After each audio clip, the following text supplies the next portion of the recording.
ये जो थॉट है, बहुत इनोवेटिव थॉट आपके माइंड में ये आया कि जिसमें आप टीनेजर्स को टारगेट करते हैं, उनको जो इनरवियर्स है नहीं मिलते थे, अपनी एज के अकॉर्डिंगली, अपनी नीड्स के अकॉर्डिंगली आपने उस सेगमेंट को टारगेट किया। एज वुमेन हम कभी भी अपनी प्रॉब्लम्स, विमेन प्रॉब्लम्स या गर्ल प्रॉब्लम्स को एक टाइम के बाद भूल जाते हैं। अच्छा, आपकी फीमेल्स की बॉडी में, मेल्स की बॉडी में बहुत अलग अलग तरह के चेंजेस आने शुरू हो जाते हैं। अब उस टाइम पे एक तो प्रॉपर गाइडेंस मिलनी जरूरी होती है कि आपकी बॉडी में कैसे चेंजेस आ रहे हैं, उनसे कैसे डील करना है। और इनरवेयर की बात जब करते हैं हम, स्पेसिफिकली ब्रा की बात, लड़की या हर मदर और विजुअली दिखता है बॉडी चेंजेस, तो ऐसा नहीं है कि आपको पता ही नहीं चल। और जो वो बच्चों वाला है वो बच्चे को नहीं समझ में आ रहा कि मैं इतना भी बच्चा नहीं हूँ। तो जैसे मेल्स हैं, मेल्स में भी सब उनके ऊपर, मेल्स के ऊपर ये बर्डन डाल रखा है सोसाइटी ने कि you have to do something. बिल्कुल।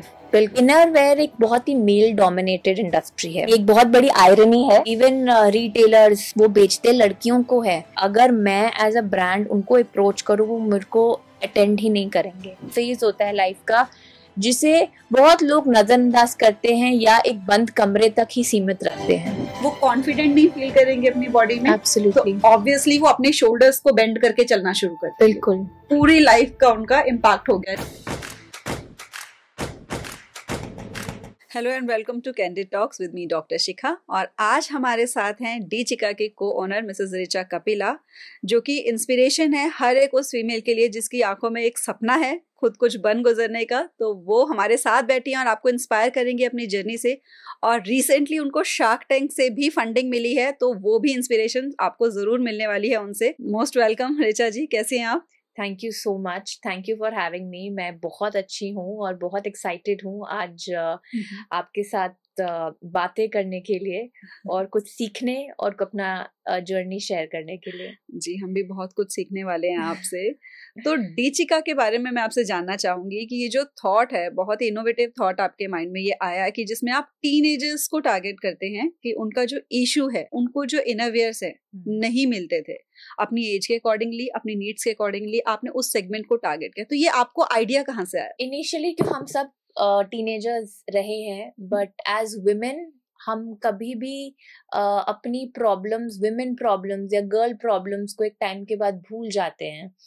और फिर आपको लगता है कि फिर एक दिन आपको कभी कभी किसी को रियलाइज होता है, किसी को नहीं होता। मुझे रियलाइज हुआ अपनी को-फाउंडर वानी के साथ। हम लोग किड्स वेंचर करते थे, हम किड्स वेंचर हमारा था।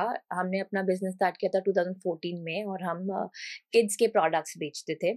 उस बिजनेस के दौरान हमें रियलाइज हुआ कि ये एक ऐसा बिजनेस था जो कोई प्रॉब्लम नहीं सॉल्व कर रहा था। तो हमें सोचा कि क्या कोई ऐसी प्रॉब्लम है जो हम किड्स कैटेगरी में जो सॉल्व कर सकते हैं या कोई गैप है।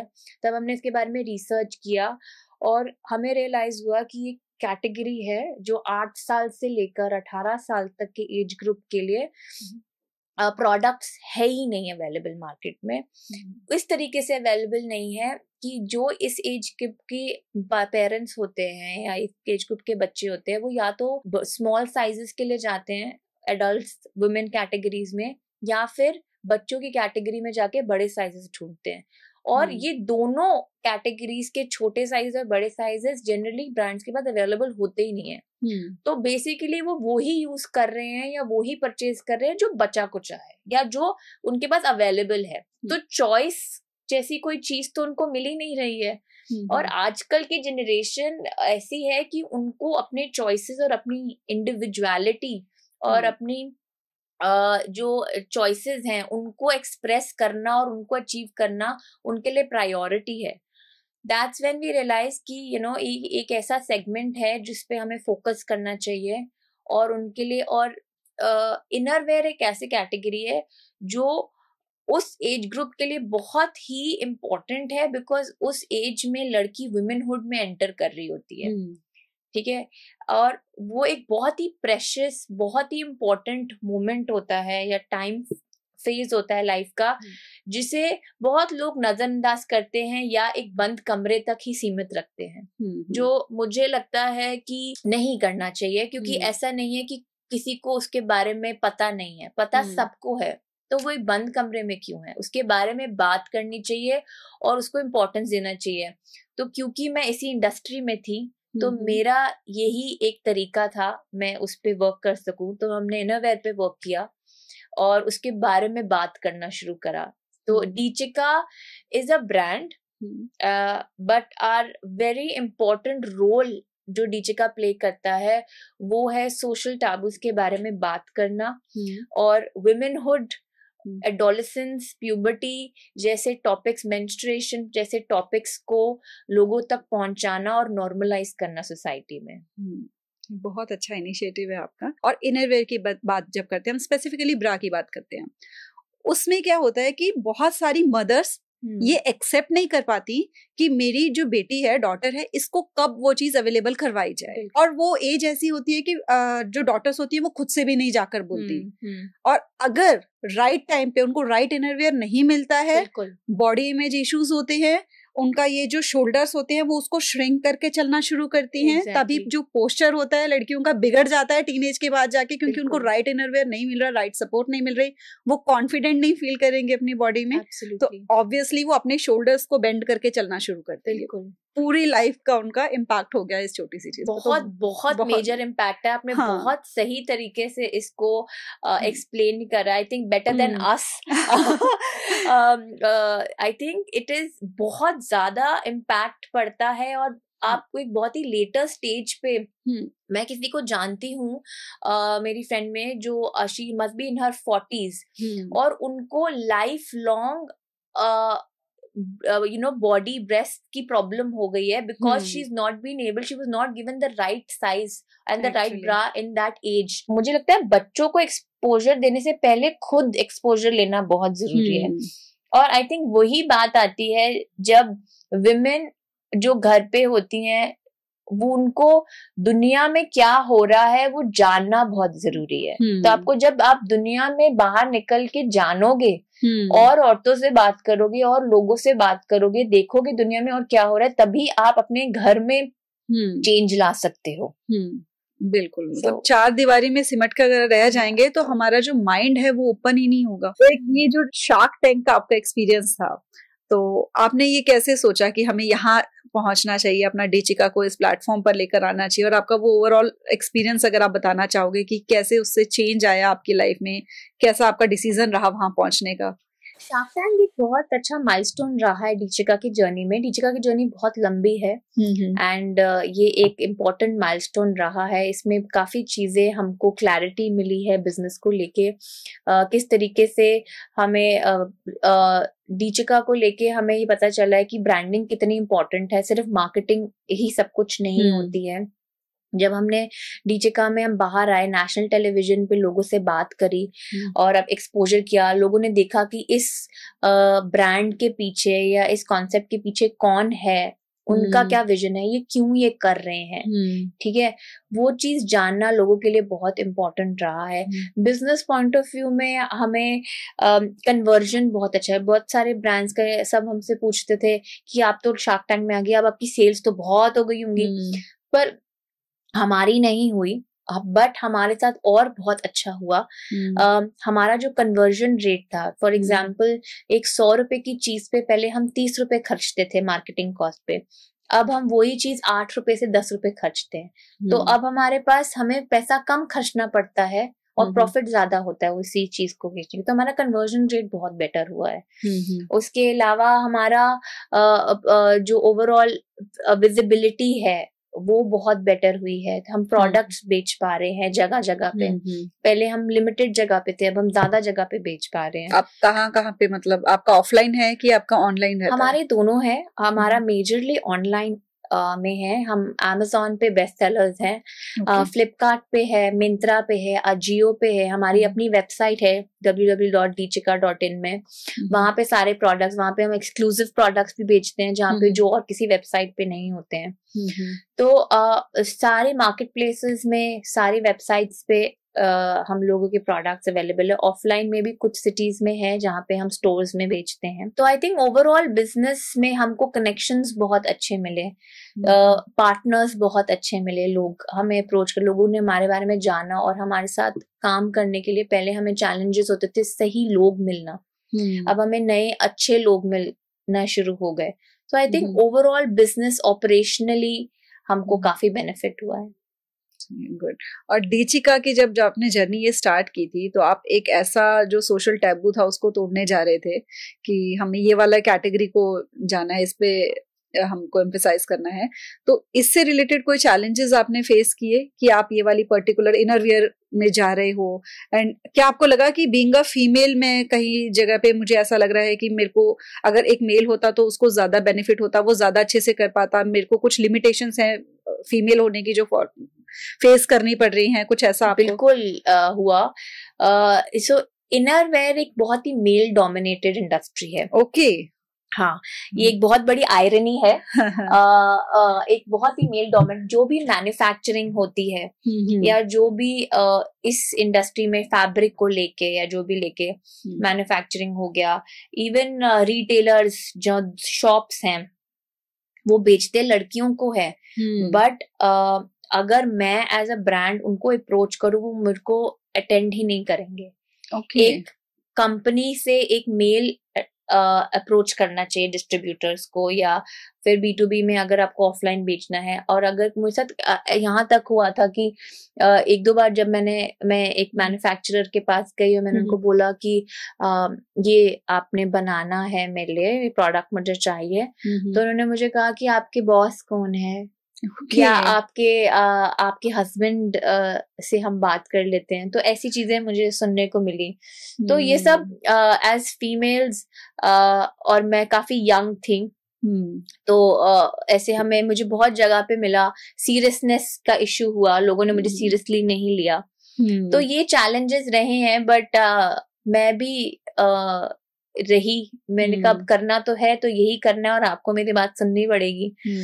तो किया हमने, और उसी तरीके से हमने सारे चैलेंजेस को, इन्वेस्टर्स को लेके, जब हम इन्वेस्टमेंट्स के लिए गए थे, फंड रेज करने गए थे, तो देवर आईब्रोज भी रेज, क्योंकि हम उस एज ग्रुप में थे। मैं और मेरी सिस्टर इन लॉ, वो हमसे एक तो सिस्टर इन लॉ वाला एंगल आता था, फिर उसके बाद आता था कि अगर कल को I did not have a child for a very long time, almost 8 years of डीचिका's जर्नी। तो उनको ये लगता था कि अगर मैं एक्सपेक्ट कर रही थी करूंगी तो फिर अगर मैंने बीच में छोड़ दिया अपने बच्चे के लिए काम तो कैसा रहेगा। तो वो उनके पास क्वेश्चंस आते थे, कभी वो सीरियसनेस आती थी। But you know what is the best part of Deechika and my life, my personal life, 2022 में हमारा first funding round series A हुआ था, और अगस्त 2022 में I had my first baby, और 2022 सितंबर में we got our first fund. Okay, so I was pregnant and I was going through my first pregnancy when I was pitching the business, and we closed our first round. And when with my second child, Shark Tank था, तो अक्टूबर में shark tank की बॉम्बे में recording थी, और मैंने अगस्त में अपना सेकंड चाइल्ड डिलीवर किया था C-section से। So I was 2 months postpartum जब मैं शार्क टैंक गई थी, and again we got an investment.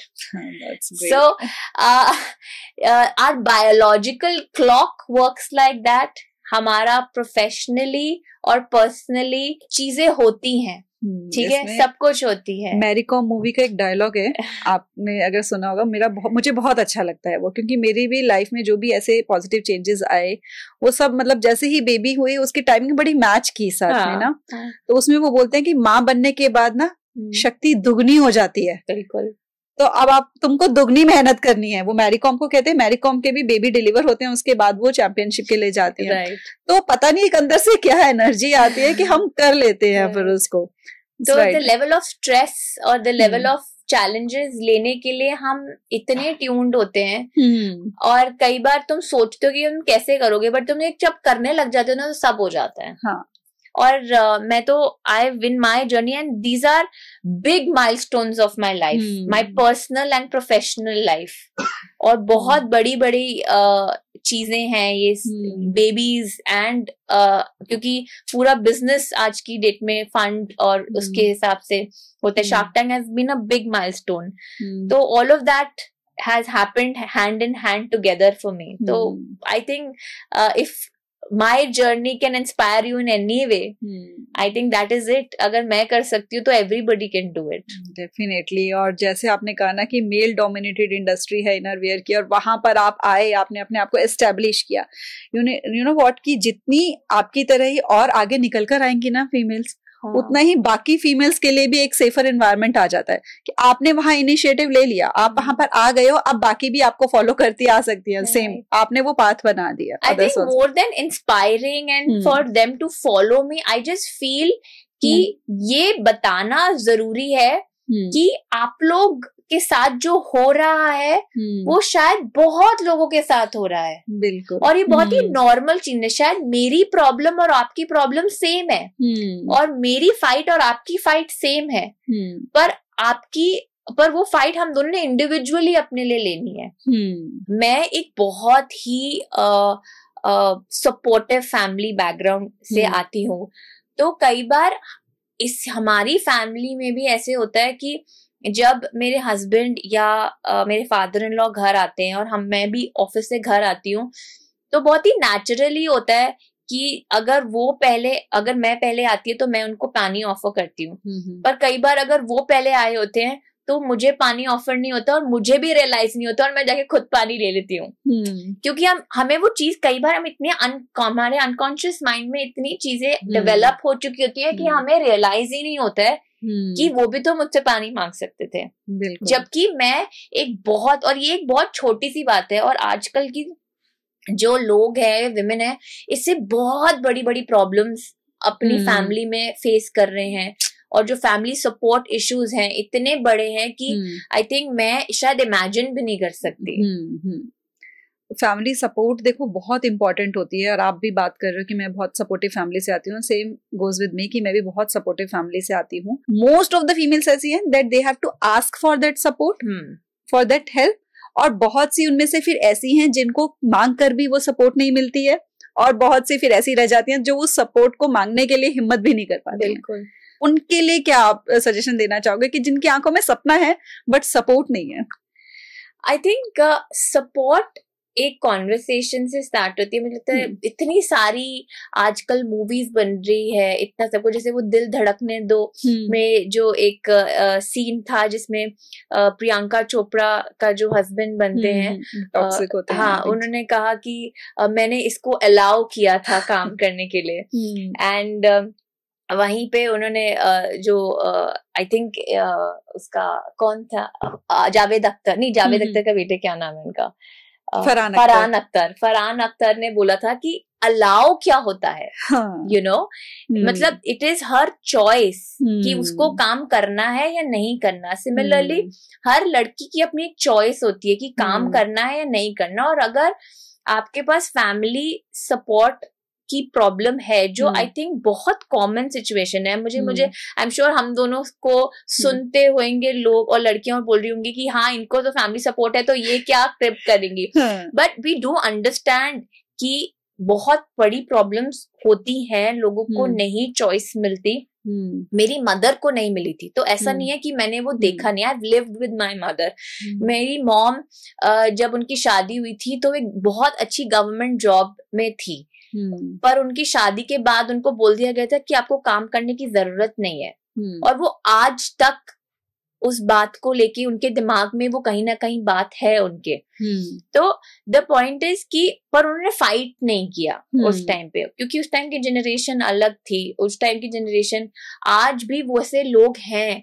तो मुझे लगता है कि अगर आपके पास कुछ निकलने घर से, और काम करना सिर्फ फाइनेंशियल सपोर्ट नहीं है, क्योंकि बहुत सारे जब आप एक कॉन्वर्सेशन करते हो घर पे, तो आपको पहली चीज ये मिलती है कि तुझे किस बात की कमी है. बिल्कुल. तुम्हें तेरे को कोई पैसे की कमी है, या मैं तेरे को सपोर्ट नहीं कर रहा हूँ, या मैं को प्रोवाइड नहीं कर पा रहा हूँ, या आपकी मदर इन लॉ कहती है मेरा बेटा कोई कम है जो तेरे को कुछ कमी दे रहा है तेरे को. जनरली आप यही चीजें सुनने को मिलते हो. पर आई थिंक कॉन्वर्सेशन यहाँ शुरू होनी चाहिए कि फाइनेंशियल सपोर्ट सब कुछ नहीं है बाहर काम करने के लिए, अपने पैशन को एंजॉय करने का. मैं कहती हूँ कि अगर आपके बच्चे हैं और आपको उनको टाइम देना, और आपको आपके बच्चे संभालने के लिए आपके पास कोई सपोर्ट सिस्टम नहीं है, तो मुझे लगता है कि आप को अपना पैशन करो, अपना कमाओ पैसे, घर पे मत दो, अपने पे मत खर्च कर दो, उसको वो टाइम निकालने के लिए उस पैसे को यूज कर लो। फॉर एग्जाम्पल आपको उससे डे केयर भेजना है बच्चे को, तो उसकी फीस दे दो कि अगर आगे वो 4 घंटे है, वो 4 घंटे आप अपने लिए करो। अगर आपको कोई हेल्प चाहिए कि आपको खाना बनाने वाले रख लो, कि वो जो खाना बनाने का टाइम आपका निकल रहा है वो आप अपने ऊपर यूज करो अपने पैशन को फॉलो करने के लिए। मुझे समझ नहीं आ रहा कि आजकल की दुनिया और या आजकल की लड़कियों को अपने ऊपर प्रेशर डालने में क्या मजा आता है। Why can't we have an easy life? सब कुछ मुझे करना है। हाँ, क्यों करना है? अगर आपको हेल्प प्रोवाइड आप और अगर आपके बहुत सारे हस्बैंड ऐसे होते हैं कि मुझे तो तेरे हाथ का ही खाना खाना है। हाँ, मैं बनाऊंगी, पर let's just do it for weekends, या शायद हफ्ते में 2-3 बार के लिए कर लो, क्योंकि मुझे भी कुछ और करना है। तो मुझे लगता है कॉन्वर्सेशन करनी स्टार्ट करनी है और अपने पति को और घर वालों को बोलना जरूरी है कि भाई आपकी मदर नहीं बन सकती मैं। अपने हस्बैंड्स को बोलना बहुत जरूरी है कि I am not your mother, I am your wife and we are in this relationship as a equal partnership. ठीक है, और कल को अगर मैं कुछ बाई चांस अच्छा कर जाती हूँ या कुछ मेरा क्लिक हो जाता है, तो वो प्रेशर तुम्हें भी लेने की जरूरत नहीं है कि तुम्हें एक प्रेशर, जैसे आप कह रहे हो कि लड़कों पे बहुत प्रेशर होता है बाय हुक और बाय क्रुक मोनेटाइज करना अपने आप को और पैसा घर में प्रोवाइड करना।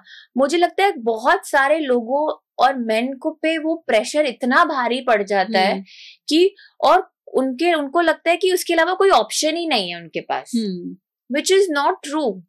तो मुझे लगता है एज अ पार्टनरशिप दोनों इंडिविजुअल्स को अपने अपने तरीके से आप अपनी इंडिविजुअल और अपनी प्रॉब्लम्स को सॉल्व कर सकते हो, और जहां पे प्रॉब्लम आ रही है तो उसको बात करना बहुत जरूरी है, क्योंकि ये हमारी सोसाइटी को ये चीज ना समझनी पड़ेगी कि इनकम अर्न करना is also a life skill. जैसे कि हम अपने बेटों को सिखा रहे हैं कि खाना बनाना सीखो, घर के कामों में हेल्प करो ताकि वो आगे चल के अपनी वाइफ के घर के कामों में हेल्प करें।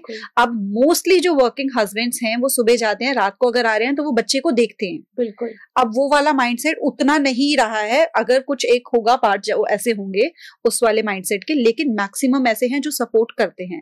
तो उसी तरीके से हमें फीमेल्स के लिए भी लेना चाहिए कि भी उनके अपनी ग्रोथ के लिए भी ये एक लाइफ स्किल है that they should know how to earn and they should contribute किसी ना किसी तरीके से, ताकि जो मेल है उसका भी बर्डन कम हो जाए। वो तो फाइनेंशियल एस्पेक्ट होता है, पर मुझे लगता है वो भी एक बहुत इंपॉर्टेंट पार्ट है, but apart from financial aspect मुझे लगता है जब आप दो लोग कहीं अपनी एक इंडिविजुअल लाइफ जी के आ रहे हैं, कुछ काम करके आ रहे हैं, 10 लोगों से बात कर रहे हैं, जब आप दोनों घर में आके बैठते हो, आपके पास बात करने के लिए एक टॉपिक है। आपका हस्बैंड, आप कितनी हस्बैंड्स को जानते हो जो अपनी हाउसवाइफ के पास आके अपनी काम की बात करते हैं, क्योंकि आपके हस्बैंड को ये लगता है कि उसको समझ नहीं आएगा, और आपकी वाइफ जब आपकी बात करती है तो आपका हस्बैंड कहते हैं कि इसके पास यही बात है, क्योंकि उसके पास है ही वही बात। तो आपको वो जरूरी उसको प्रायोरिटाइज करना है कि कॉन्वर्सेशंस ही रिलेशनशिप्स बनाती है, B it a husband wife relationship, B it a friendship, B it any relationships,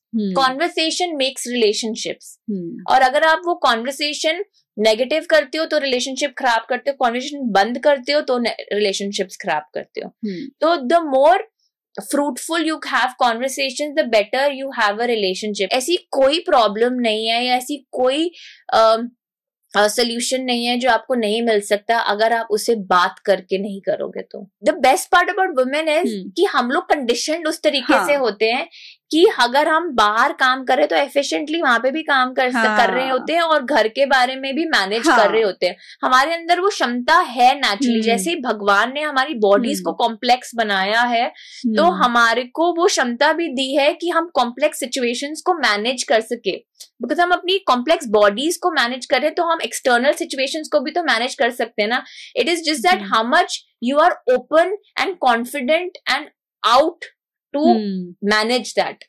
आपकी इस बात से ना बहुत सी उनको तो इंस्पिरेशन मिल गई होगी कुछ करने की, जो ये सोच के डर के बैठी कि पता नहीं सब कुछ हैंडल कैसा होगा। नहीं, तो वो सब हैंडल हो जाता है। स्टेप लेने की देर होती है, आपके पास अपने आप सॉल्यूशंस आने शुरू हो जाते हैं, सब कुछ हैंडल होता है। बस आपको गिव अप नहीं करना है, आपको क्विट नहीं करना है। अगर आप आगे कदम बढ़ाओ तो अपॉर्चुनिटीज अपने आप आती है, सब सॉल्व होना शुरू हो जाता है। बिल्कुल। और पता है बहुत जरूरी है ये चीज सोचना, सबसे मैंने पहले भी बोला था कि everything is not about financial contribution, it is about mental development. And secondly, normalise domestic help, normalise. पूरी दुनिया में बच्चे डे केयर जाते हैं, मुझे खुद प्रॉब्लम हुई थी, मैं आज भी अपने बच्चे को डे केयर में नहीं डाल पाई हूँ, बट मैं खुद भी चाहती हूँ और मैं जेन्युइनली जोड़ना चाहती हूँ कि बच्चों को थोड़े टाइम के लिए डे केयर डालने में कोई हर्ज नहीं है।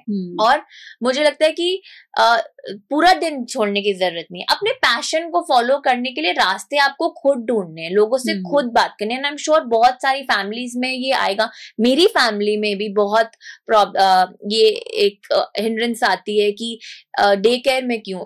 थैंकफुली मेरा इकोसिस्टम उस तरीके से है कि मेरे पास सपोर्ट है, मेरी मदर की, मेरी फैमिली भी। बट अगर नहीं है और आपको उसको मैनेज करना है तो आपको बात करनी जरूरी है और उनको बताना बहुत जरूरी है कि क्यों ये कर रहे हैं। ऐसा तो नहीं है ना कि बच्चे को कहीं छोड़ के या mother in law father in law को घर पे अकेला छोड़ के उन्होंने कहा सारा दिन मैं अकेली रहती हूँ, मैं तो बोर हो जाती हूँ, तो चली जाती है। कितनी बार ऐसे सुनने को मिल जाता होगा। बट मैं क्यों जा रही हूँ, ठीक है, और अगर जो मैं घर पे बैठ रही हूँ उसका क्या इम्पैक्ट हो रहा है मेरी लाइफ में या हमारी लाइफ में, वो समझना और वो डिस्कस करना। सिर्फ ये नहीं बोलना कि मुझे अपना पैशन फॉलो करना है, मुझे ये करना है, इससे प्रॉब्लम सॉल्व नहीं होगी। वो पैशन मैं सॉल्व नहीं कर पा रही हूँ या मैं वो हो सकता है पैशन सॉल्व करने के लिए मैं बाहर निकलूं और मैं फेल हो जाऊं, पर मुझे वो ट्राई करने का हक तो है। बिल्कुल सही बात। और वो देने में क्या हर प्रॉब्लम है, वो प्रॉब्लम। और वो अगर मैं जब तक खुद ट्राई नहीं करूंगी तो मुझे पता ही नहीं चलेगा कि वो मैं करना चाहती हूँ, मैं कितनी पैशनेट हूँ। हो सकता है मुझे नहीं समझ में आए और मैं वापस कर लूं, बट वो, और अगर मैं वो ट्राई नहीं कर रही उसका क्या इम्पैक्ट पड़ रहा है वो डिस्कस करना जरूरी है। तो आपकी जो मेंटल हेल्थ पे असर पड़ता है वो धीरे धीरे फिर वो रिलेशंस में आना शुरू हो जाता है, रिलेशनशिप सफर करने शुरू हो जाते हैं बच्चों के साथ, फिर आपकी फिजिकल हेल्थ पे वो सारे सिम्टम्स आने शुरू हो जाते हैं। तो इसीलिए परस्यू कर लेना चाहिए, अपने माइंड को यूज करो कि क्या क्या चीजें हो सकती हैं, क्या क्या किया जा सकता है, जो अवेलेबल रिसोर्सेज हैं इस टाइम पे, जितनी सपोर्ट है नहीं है, उन सबके साथ भी मैं क्या कर सकती हूँ। मतलब वही जैसे कहते हैं ना, एक चींटी कितने भी हर्डल्स लगाते चले जाओ वो अपना रास्ता निकाल ही लेती है वहां तक पहुंचने का। तो वही ढूंढो कि क्या तरीका हो सकता है जिससे कि मैं अपनी ग्रोथ के लिए जो चीज करना चाहती हूँ उसको कर लूं, ताकि मुझे भी सेटिस्फेक्शन हो लेवल पे। तो जो आप अभी बात कर रहे थे ना कि मदरहुड के बारे में बात कर रहे थे कि डे केयर, तो ये ना मतलब मुझे बड़ा लगता है कि जब मैं एक मदर से बात करती हूँ, आपने बताया आपके भी 2 बेटे हैं, एक 2 years का है और एक 1 year का है, तो एक वर्किंग मॉम के साथ एक चीज एडिशनल होती है, वो होती है मॉम गिल्ट। तो आपको कब कब मॉम गिल्ट लगता है और उससे कैसे आप डील करते हो? मैं ना ये चीज उस इंदिरा नूरी से सीखा है। इंदिरा नूरी का मैं एक वीडियो में उनको बहुत फॉलो करती हूँ, उनकी बातें मैं बहुत इंस्पायर करती है मुझे। तो वो एक कहती है कि वुमेनहुड गिल्ट फ्री नहीं हो सकता, regret free. We have to learn to live with regrets. आप कुछ भी कर लो, आप अगर 100% अपने बच्चे को दे दो तब भी आपके रिग्रेट्स होंगे, अगर आप नहीं करोगे तब भी आपके रिग्रेट्स है। तो इन एनी केस, जैसे मैं आपको बोल रही हूँ कि इन एनी केस आपको रिग्रेट्स, आपको लोग पुल डाउन करने के लिए, आपको लोग डिमोटिवेट करने के लिए, आपको कंप्लेन करने के लिए हमेशा लोग रहेंगे। आप कुछ भी कर लो, अगर आपने अपनी सारी जिंदगी दिन रात भी दे दी तो आपको क्या लगता है कि आपको कभी किसी ने कुछ बोलेगा नहीं? ऐसा कौन से आप फुल टाइम मॉम को या फुल टाइम होम मेकर को जानते हो जिसको किसी ने कंप्लेन नहीं किया हो, या जिसको लगा ना हो कि उसने कंप्लेन किया है, या उसको किसी चीज का रिग्रेट ना हो? Regret is a part of life, okay? And for women life 100% men also have their own regrets. But women as mothers, you cannot go, मतलब as a mother ऐसी रिग्रेट हो जाती है कि ओहो आज टिफिन में मैंने ब्राउन ब्रेड की जगह व्हाइट ब्रेड दे दी, ये रिग्रेट लेके बैठ जाते हैं. तो regret is something that you have to normalize that. तो आप कुछ भी करो वो होता है, क्योंकि हम इतना इमोशनली अपने बच्चों के साथ होते हैं. तो अगर कहीं पे भी आपको लगता है कि मेरे बच्चे को कहीं पे कोई बात महसूस ना हो, कोई फील ना हो, तो जो आप ये टिफिन की बात कर रहे थे, अभी रिसेंटली मेरे साथ इंसिडेंस हुआ है कि मेरी छोटी वाली जो डॉटर है उसकी क्लास में मतलब स्कूल से नोटिस आया कि आपको स्पेशल टिफिन भेजना है तीज पे. तो आई थॉट कि मिठाई वगैरह तो सब रेडीमेड होता है. मैंने पूरी मेहनत करके सुबह के टाइम 7 o'clock उनकी बस आती है, मैंने सुबह सुबह सूजी का हलवा बनाया. And she came and told me, mumma मेरे टिफिन की ना फोटो नहीं क्लिक की मैम ने. कहा क्यों? मैम ने ना वो बच्चे कुछ बर्फी लेकर आए थे, लड्डू लेकर आए थे, उनकी क्लिक कर ली और मेरी नहीं की. और मैंने बोला भी कि मैम मैं हलवा लेकर आई हूँ स्पेशल, मैम ने फिर भी नहीं की. एंड उस दिन को आई थिंक 7th को तीज थी और आज 13th है, और अब तक मेरे माइंड में वो थॉट चलता है कि मेरे बच्चे को कैसा फील हुआ होगा. मैंने उसको क्यों नहीं दिया. एक बार मैं कॉल भी करने वाली थी, फिर मेरे हस्बैंड ने टोका कि नहीं टीचर को कॉल नहीं करना, भी आपने क्यों नहीं क्लिक किया. तो मतलब ये पार्ट ऑफ लाइफ है. This is a part of life. You live with it and you grow up with it. And I think 10 साल बाद 20 साल बाद आपकी मदर फुल टाइम मदर रही थी. हाँ नहीं, she was also working. She was also working. मेरी मदर फुल टाइम मदर थी. आपको क्या लगता है? और मेरी mumma is a dedicated mother and she is a dedicated grandmother now. And आपको क्या लगता है कि उनके regrets नहीं है? या आपको नहीं लगता as a मैं I think I should be the last person to ever complain about my mother. But क्या मैं अपनी mother के बारे में complaints नहीं किया? For somebody who has given all her life only to her kids, I should not be having. But I'm sure मैंने life में कितनी बार उनको हर्ट किया होगा, बहुत चीजें बोली होंगी. सो आई थिंक आप कैसे भी मदर हो और कैसा भी चाइल्ड हो, regrets, complaints are a part of relationships. And I think you live with it, but what matters the most is quality time over quantity. ठीक है. तो आप 10 साल बाद 20 साल बाद, और a holistic thing कि आप, मैं ये नहीं, आज मुझे ये नहीं याद कि मेरी मम्मा ने मेरे लिए उस दिन ये नहीं किया था, उस दिन ये किया था. मुझे आज पता है मेरी मम्मा मेरा सबसे स्ट्रॉन्ग पिलर है. और हर मदर के लिए, हर बच्चे के लिए उसकी मदर और उसके फादर सबसे इम्पोर्टेंट होते हैं. आई थिंक ये सब चीजें अवॉइड नहीं कर सकते, सिर्फ मैनेज हो सकती हैं लाइफ में. And the better you manage your life, the more easy you think you can deal with it. तो आई थिंक मैनेजिंग, आप ये करो कि मेरे साथ ये क्यों होता है या मेरे साथ ऐसा नहीं हो रहा, उसका कोई फायदा नहीं है.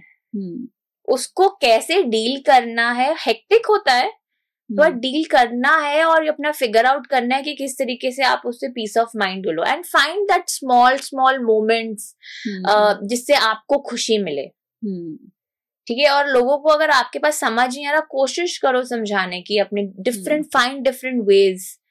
आपका क्या तरीका रहा? जैसे आपने डीचिका आपने बताया कि हमने किड्स वेयर से स्टार्ट किया था और फिर उसको आगे आप उसको और इनोवेट करके इनर वेयर पर लेकर आए हैं. तो अगर कोई फीमेल सुन रही है, कोई ऐसा, या कोई भी चाहे वो मेल ही है जो एक आइडिया लेकर बैठे हैं, जो चाहते हैं कि हम बिजनेस वर्ल्ड में एंटर करें but they don't know how to start, तो उनको आप क्या गाइडेंस देना चाहोगे कि कैसे अपने आइडिया को कन्वर्ट करें वो एक्शन में? देखो, सबसे इम्पोर्टेंट चीज होती है कि आप ये मत सोचो कि इन्वेस्टमेंट की जरूरत है या पैसों की जरूरत है कुछ भी काम स्टार्ट करने के लिए.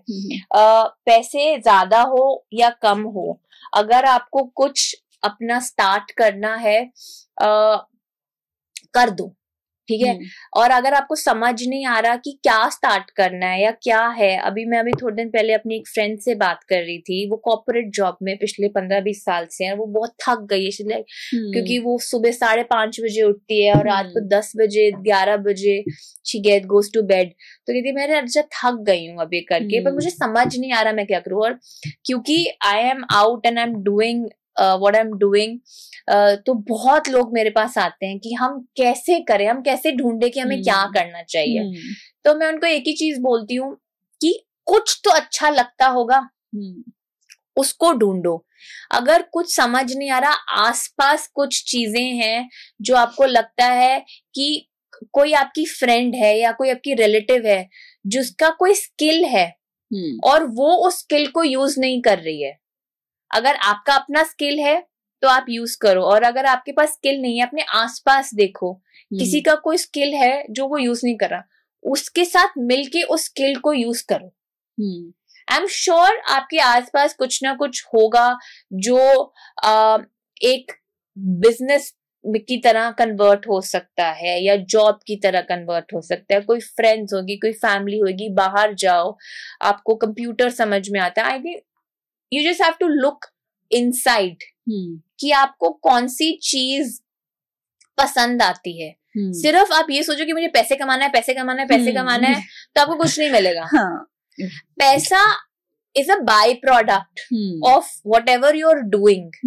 If you're trying to solve a problem, try to solve a problem. तो प्रॉब्लम सॉल्व करने के बारे का मतलब ये नहीं होता है सिर्फ कि आप जाके सोसाइटी में कोई इश्यू सॉल्व कर रहे हो। हो सकता है किसी आपकी फ्रेंड या फैमिली मेंबर एक प्रॉब्लम से गुजर रही है, शायद आप उसको सॉल्व करो, उसको एक इन्फ्लुएंस या इंस्पिरेशन लेके स्टार्ट करो। मैं आपको एग्जांपल देती हूँ, मैं जिसकी बात कर रही हूँ, मेरी जो फ्रेंड है जो कॉर्पोरेट जॉब में करती है, उसकी मदर है, वो बहुत ही एक्सीलेंट बेकर है, पर उन्होंने आज तक सिर्फ अपने बच्चों के लिए खाना चीजें बनाई हैं। तो वो बहुत टाइम से कहती है, मम्मा आप कुछ करते क्यों नहीं हो, आप कुछ करते क्यों नहीं हो। तो मैंने उनको बोला कि आप कॉन्स्टेंटली उनको बोलते रहते हो कि आप कुछ क्यों नहीं करते, तुम क्यों नहीं कुछ करती उनकी स्किल का। ठीक है, you want to get out of your job and you want to do something. उनका पैशन है, उनको उस पैशन को मोनेटाइज नहीं करना, पर तुम्हें उनका पैशन दिख रहा है ना, तो तुम क्यों नहीं उसको मोनेटाइज करती हो, मैनेज दैट। तो मैंने उनको ये बोला कि आप उनको बोलो कि ये रेसिपी बनाओ, खुद बैठो उनके साथ, खड़े हो और उनके साथ वो चीज बनाओ। जरूरी नहीं होता है कि वो 15 चीजें बना रही है तो आपको 15 चीजों से अपना कुछ बिजनेस स्टार्ट करना है। आप 4 चीजों से या 2 चीजों से स्टार्ट करो, पर खुद खड़े हो, साथ में बैठ के बनाओ, उस पे वर्क कर लो। क्योंकि कोई भी बिजनेस स्टार्ट करने से पहले बहुत जरूरी होता है उसका एक स्ट्रैटेजी बनाना, एक बिजनेस मॉडल बनाना, सोचना कि आज अगर मेरे पास ये प्रोडक्ट है या ये सर्विस है, ये प्रोडक्ट मैं किसको देना चाहती हूँ, किसको बेचना चाहती हूँ, या ये सर्विस मैं किसको बेचना चाहती हूँ, किसको उसकी जरूरत है। वो जिसको उसकी जरूरत है वो कितना पैसा खर्चना चाहता है उस चीज के लिए, वो कहाँ जाना चाहता है उस चीज के लिए, कहाँ पे उसको वो चीज अवेलेबल चाहिए, और कहाँ उस तरीके से आपको कहाँ अवेलेबल होना चाहिए उसको प्रोवाइड करने के लिए। उसी तरीके से कितने पैसे खर्च रहे हो, कहाँ अवेलेबल होना चाहिए वो प्रोडक्ट के लिए, आपको आप क्या ऑफर कर रहे हो, क्या प्रॉब्लम सॉल्व कर रहे हो। तो ये सारी चीजें आपको समझ आनी चाहिए कि अगर आप इतने पैसे खर्च, जैसे फॉर एग्जाम्पल वो मुझे कहती है कि वो फॉर एग्जाम्पल केक बनाती है, तो उनको तो मुझे बताना पड़ेगा कि कितने पैसे लगेंगे, कितनी क्या कॉस्ट है। मैंने कहा नहीं, उनको नहीं बताना पड़ेगा, वो दिल से तुम्हारे लिए बना रही है। तुम उनके पास जाओ और उनसे पूछो कि ये इंग्रेडिएंट्स कितना कितना लगेगा, मार्केट में जाओ, इंग्रेडिएंट्स का रेट पता करो और देखो तुम्हारी मदर कितना यूज कर रही है, कॉस्टिंग खुद निकालो, बैकवर्ड वर्किंग करो। ठीक है, आप अगर एक केक बना रहे हो या आप एक कैंडल बना रहे हो या आप कुछ बना रहे हो, आपको उसकी बैकवर्ड वर्किंग करनी जरूरी है। या आप कुछ अगर कोई कॉन्वर्सेशन कर रहे हो, आपको कुछ चीजें, कोई सर्विसेज हैं जो आप देना चाहते हो, पहले आप देखो कि आपका उसमें मनी, टाइम, इन्वेस्टमेंट किसको आपने देना है, अपने टारगेट ऑडियंस समझो, ये सब चीजें समझ के फिर स्टार्ट करो। जब आप ये करना शुरू करोगे ना, इसी प्रोसेस में आपको सारा क्लैरिटी आ जाएगी कि आपको करना क्या है और उसका पर्पस क्या है, और उसमें आपको उस प्रोसेस के दौरान आपको उसका पैशन भी समझ में आ जाएगा कि आप कितने कन्विंस्ड और कितने प्रॉमिसिंग हो उस चीज को करने के लिए। उसी जर्नी में ही आपको समझ में आ जाएगा। कोई भी बिजनेस में ऐसा नहीं होता कि आप एक ही चीज कर रहे हो। हाँ. आपको सब कुछ करना है। अगर मैं डीचिका में प्रोडक्ट या क्रिएटिव हेड हूँ, मैं प्रोडक्ट डेवलप करती हूँ, उसका मतलब ये थोड़ा है कि मैं फाइनेंस नहीं देख रही या मैं मार्केटिंग नहीं देख रही या मैं सप्लाई चेन नहीं देख रही, मुझे वो भी देखना पड़ रहा है। आई थिंक रास्ते अपने आप मिल जाते हैं, आपको बस शुरू करना है। बिल्कुल, बहुत अच्छी बात कही आपने। हम लोग ये सोचते हैं कि जब हमने कुछ शुरू करना होता है, हम सीधा आखिरी लेवल को सोचते हैं कि एक बिजनेस शुरू करना है, उसमें मैं कैसे सक्सेसफुल होंगे, एक सक्सेसफुल बिजनेस क्रिएट करना है। पहला स्टेप हम ढूंढते नहीं है, फिर वो पहले स्टेप पे जब पहुंचते हैं और सब कुछ दिखता है तो घबरा जाते हैं। तो आइडेंटिफाई करो कि आप क्या करना चाहते हो, आपके पास क्या स्किल्स हैं। नाउ उसी सेम इंडस्ट्री में और कौन लोग हैं जो ऑलरेडी उस चीज को कर रहे हैं, रीच आउट करो उनको, उनसे पूछो क्या करना चाहिए, कैसे करना चाहिए, एक्सपर्ट से पूछो। आजकल तो इतनी रेडिली अवेलेबल है सारी इन्फॉर्मेशन। जब आप निकलोगे ना अपने दिल से शिद्दत से चाहने निकलोगे कि मुझे कुछ करना है, तो अपने आप आपको लोग भी मिलेंगे, अपॉर्चुनिटीज भी मिलेंगी, सब मिलेंगी, पर चलना शुरू करना पड़ेगा। और जब जैसे यही बात मैं कहती थी कि अब जैसे कुछ लोग कहते हैं कोई कॉर्पोरेट में होता है, ऑलरेडी काम कर रहा होता है, या सबसे बड़ी मुश्किल चीज ही यही होती है कि जो आप एक चीज कर रहे हो ना, आप एक रूटीन में हो, ठीक है, अब आपको कुछ आप करना तो चाहते हो कुछ और, बट वो रूटीन से शिफ्ट करना सबसे मुश्किल होता है। कई बार आपको ये पता है कि आपको करना क्या है, कई बार आपको एग्जैक्टली पता है कि आपको क्या करना है, पर आप एक रूटीन के अंदर हो। अब उस रूटीन में से निकल के कोई नई चीज में टाइम देना नहीं आता, क्योंकि एज विमेन अगर आप जॉब कर रहे हो, तो जैसे मैंने उनका बोला कि वो सुबह 5:30 बजे उठती हैं, अपने बच्चे को खाना करती है, स्कूल भेजती है, फिर ऑफिस जाती है, फिर वापस आती है, फिर उसको पढ़ाती है, तो कहती है मैं टाइम कहाँ से निकालूं।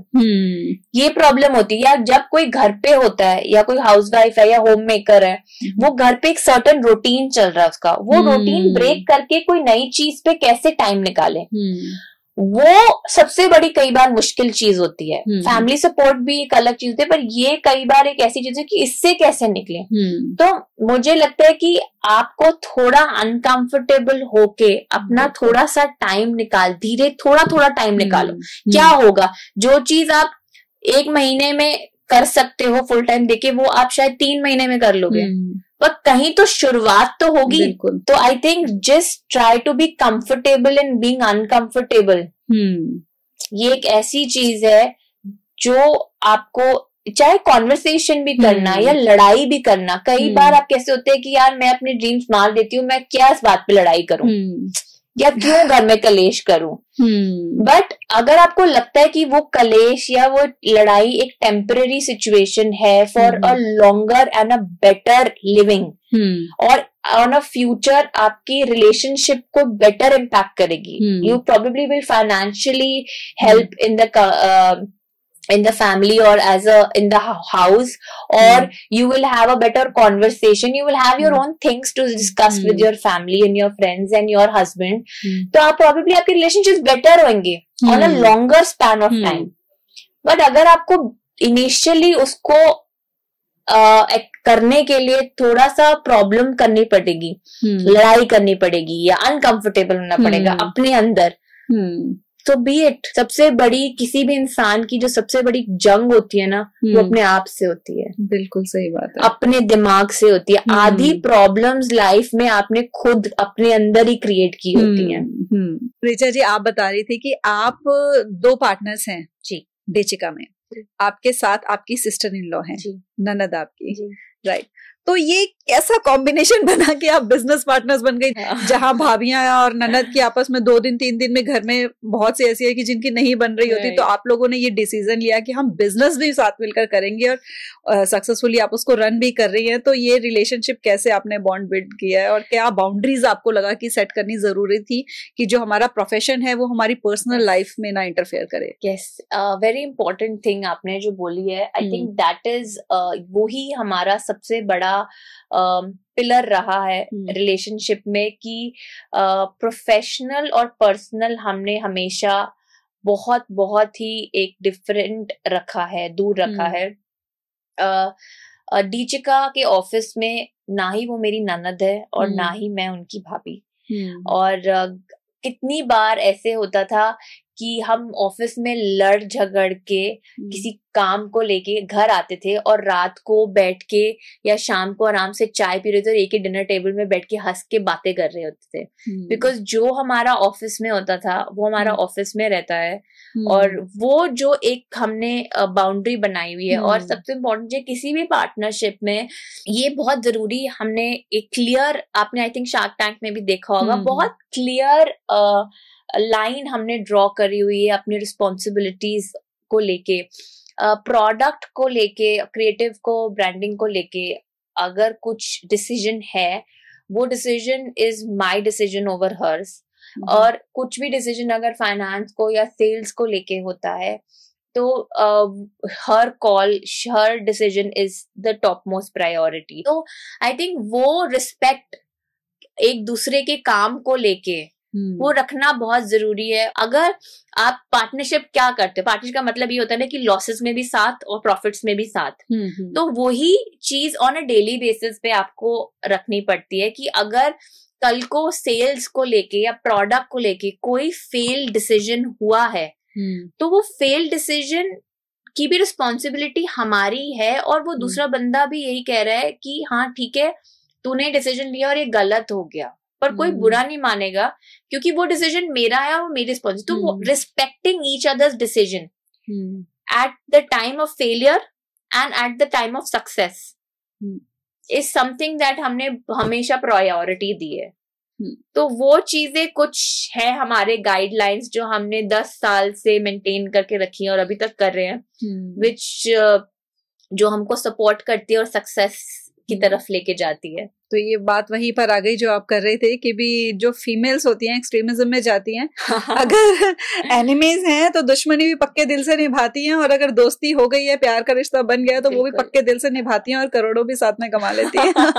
बिल्कुल, as women we are extremes. या तो जैसे ये बहुत कहा जाता है ना कि लड़की लड़की दोस्त नहीं बन सकती, या तो वो बहुत पक्की दोस्त बनेगी या वो एनिमी नहीं होती, कोई नॉर्मल रिलेशनशिप नहीं हो सकता। That's what I believe. So हमारा एज सिस्टर्स कह लो, सिस्टर इन लॉ कह लो, बिजनेस पार्टनर्स कह लो, फ्रेंड्स कह लो, we are extreme in our relationship, so which is working for us. आपने जो डीचिका स्टार्ट किया, आपने आफ्टर मैरिज स्टार्ट किया था, बिफोर मैरिज? हाँ, आफ्टर मैरिज स्टार्ट किया था।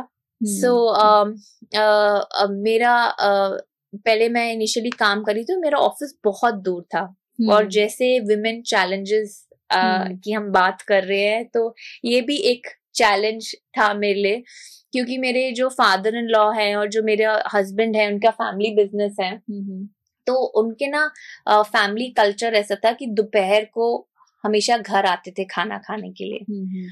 तो वो कल्चर में था फैमिली में। तो मेरा अगर मैं ऑफिस चली जाती तो वो कैसे होता, तो और ऊपर से ट्रैवल वाज वेरी फार। तो मैं अपने साथ, तो मुझे था कि घर पे आना है तो वो सब बहुत लंबा टाइम हो जाता है, तो इसलिए मैंने अपना खुद का स्टार्ट करा। और मैं हमेशा पैशनेट भी थी कुछ ना कुछ अपने साथ स्टार्ट करने के लिए, तो मैंने वो स्टार्ट, इनफैक्ट मेरी सिस्टर इन लॉ ने मुझे बोला था कि अभी तो तेरी शादी हुई है, 1 साल तू आराम कर। तो मैंने अपने हस्बैंड को 2 महीने में बोल दिया था कि मैं तो नहीं कर सकती, मुझे तो कुछ काम स्टार्ट करना है। तो फिर मैंने अपनी सिस्टर इन लॉ के साथ हम दोनों ने मिलकर ये काम स्टार्ट करा। But I think over the period of time वो भी मैनेज हुआ। ऐसा नहीं था कि हमेशा दोपहर को खाना खा रहे थे, जैसे हम सब कहते हैं ना कि एक सर्टेन सिचुएशन होती है, आपको उसे मैनेज करना है। तो धीरे धीरे करके आज वही फैमिली और बहुत अच्छे से रहते हैं, और सब अपना अपना टिफिन लेके जाते हैं दोपहर को। तो मैनेज जो आपने कहा सब कुछ हो जाता है, और हम फीमेल्स के पास ये पावर होती है कि हम सब कुछ मैनेज कर लेते हैं। लेकिन ये जो मैनेज करने का चक्कर होता है ना, फैमिली को, प्रोफेशन को, रिलेशंस को, इस चक्कर में कई बार फीमेल्स अपने आप को भूल जाती हैं, वो अपने ऊपर ध्यान नहीं देती है। एक ही पर्सन सफर करता है सबसे ज्यादा, वो खुद होती है। तो खुद को कैसे इग्नोर नहीं करना है, क्योंकि आपने, मैं देख रही हूँ, आपको देख के पता लग रहा है कि आप अपने ऊपर, क्योंकि हम देखकर बता सकते हैं कि कौन अपना ध्यान रख रहा है और कौन अपना ध्यान नहीं रख रहा है। तो खुद के लिए कैसे टाइम निकालते हो ऐसे में? क्या आपको चैलेंज कभी ऐसा लगता है कि मेरे पास अपने लिए टाइम नहीं बच रहा है? बहुत। और कैसे निकालते हो फिर वो टाइम? बहुत लगता है अपने लिए टाइम निकालना, मुझे लगता है सबसे बड़ा चैलेंज है। बट अगर आप अपने आप को टाइम नहीं दोगे ना, तो ना आप कुछ भी, आप खुश नहीं रहोगे। और अगर कोई इंसान खुश नहीं है तो वो आसपास लोगों को खुश नहीं रख सकता। Like driving I really like, तो मैं जब चला जाती हूँ, I don't mind long drives. तो अपने लिए टाइम निकालना, आपको जो पसंद है वो करो। कई बार मुझे ऐसा लगता है कि मैं फ्रस्ट्रेटेड होती हूँ। शॉपिंग, बहुत लड़कियों को शॉपिंग करना बहुत पसंद है। अकेले चले जाओ मॉल में, क्यों आपको अपने हस्बैंड को ड्रैग करना है कि मेरे हस्बैंड मेरे साथ मॉल नहीं जाते, या मेरे हस्बैंड मेरे हस्बैंड शायद 10 साल की शादी में 10 बार मेरे साथ मॉल नहीं गए। वो मुझे सबसे बड़ी कंप्लेंट होती थी। But now I have lived with it, and now I just think कि चलो कि अब मैं अकेली निकल जाती हूँ, कि मैं जाती हूँ, मैं कुछ खरीदूं या ना खरीदूं, मैं वहां जाती हूँ, जाके अपना टाइम स्पेंड करके आ जाती हूँ। तो आई थिंक जिसको जो पसंद है वो करना बहुत जरूरी है, और अपने ऊपर इतना बर्डन लेने की जरूरत नहीं है।